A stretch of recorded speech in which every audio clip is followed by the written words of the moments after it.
మంత్రివర్గ విస్తరణపై Revanth clarity. Nominated పదవులు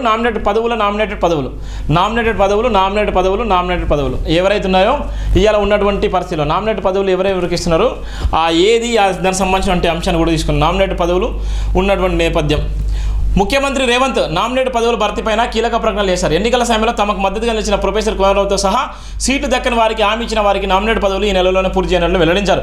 మంత్రివర్గ విస్తరణపైన రేవంత్ స్పష్టత ఇచ్చారు. లోక్సభ ఎన్నికలో తన బిగ్ టాస్క్ రేవంత్ అంగీకరించారు. రేవంత్ చేసిన ప్రకటనతో కాంగ్రెస్లో నామినేటెడ్ పదవుల ఆశావాలో ఉత్కంఠ మొదలైంది. నామినేటెడ్ పదవులు ముఖ్యమంత్రి రేవంత్ నామినేటెడ్ పదవుల మంత్రివర్గ విస్తరణపై స్పష్టత ఇచ్చారు. తమకు ఎన్నికల సమయంలో మద్దతుగా నిలిచిన కోదండరాంకు ప్రభుత్వం ఏర్పడిన తర్వాత గౌరవప్రదమైన పదవిలో తీసుకుంటామని కాంగ్రెస్ అధిష్టానం అప్పట్లో హామీ ఇచ్చింది. ఈ క్రమంలో కోదండరాంకు ప్రభుత్వ సలహాదారుగా లేదా ప్రణాళిక సంఘం ఉపాధ్యక్షుడిగా లేదా రాజ్యసభ సభ్యుడిగా అవకాశం ఇస్తారంటూ ప్రచారం జరిగింది. అందులో భాగంగా ప్రస్తుతం భర్తీ కానున్న గవర్నర్ కోట ఎమ్మెల్సీ పదవుల్లో ఒకటి కోదండరాంకి ఇస్తున్నట్లు ప్రకటించారు. రాజకీయాల్లో ఉన్న వారికి గవర్నర్ కోట ఎమ్మెల్సీ పదవులు ఇస్తే గవర్నర్ అంగీకరించడం లేదని రేవంత్ వెల్లడించారు.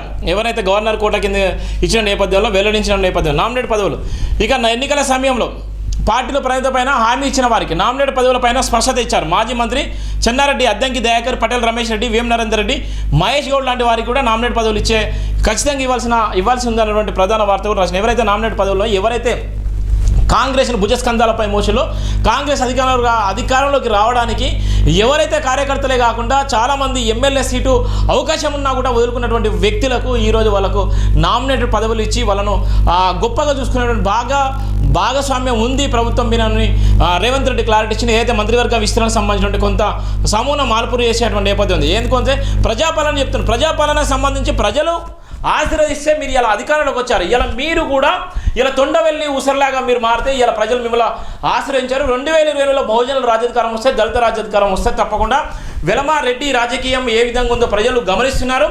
వెలమల రెడ్డినే పరిపాలించాల్సిన అవసరం కూడా లేదు.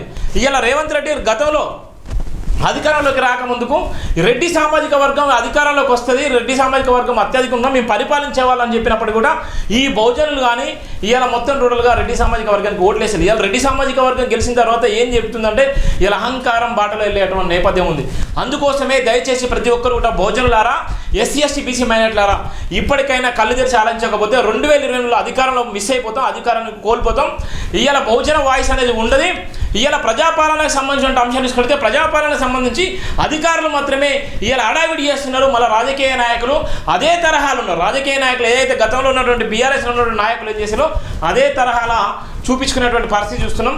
ఏది ఏమైనప్పటికీ మార్పును కోరుకోకపోతే నష్టం జరిగేటువంటి పరిస్థితి కూడా మనం చూస్తున్నాం.